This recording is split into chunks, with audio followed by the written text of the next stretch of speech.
The fear of insignificance Mm. is huge.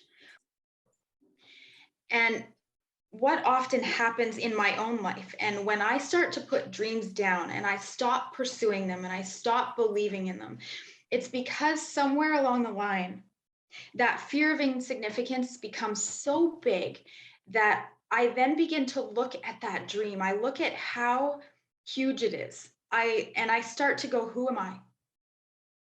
Who am I to think that I could ever have that kind of impact? Who am I to think that I could ever live like that I could ever speak those words, that I could ever write those words, that I could ever hold that place on that platform that people would look at and go, this is somebody that can breathe life into me. Who am I to think that?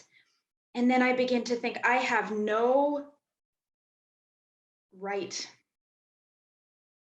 I am too small. I am too insignificant. I cannot carry this because this dream is too powerful and I am too weak. I'm learning that I'll probably never stop hearing that.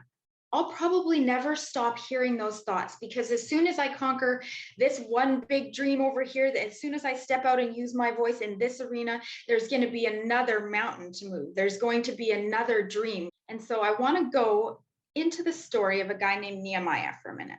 And wouldn't you know that as he begins to put his hand to that work, his accusers, his mockers, his opposition comes along.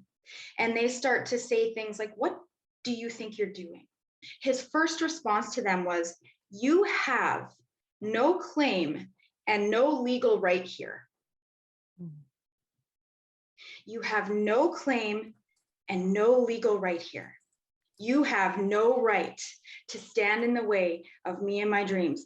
So right now, this is where we start, right here. You have no right, fear. You have no right, insecurity. You have no right, insignificance, to stand between me and this thing over here that I was created for. You have no claim on my dreams. The only power and the only authority you have is that which I ascribe to you, and I give you nothing. You have no right.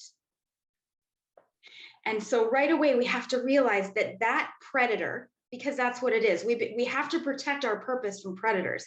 Fear is a predator.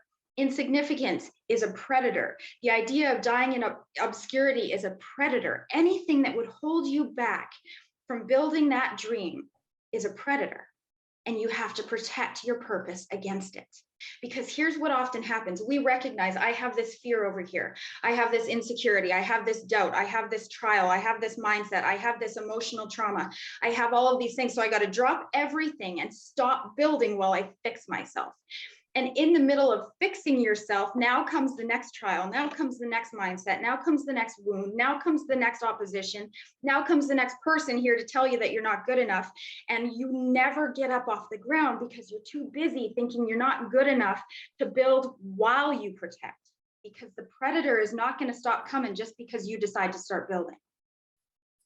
We don't move through seasons of life that say, okay, now it's a time to heal. Now it's a time to get right in my mind. Now it's a time to strengthen my inner man. And now it's a time to build. We do them in concert.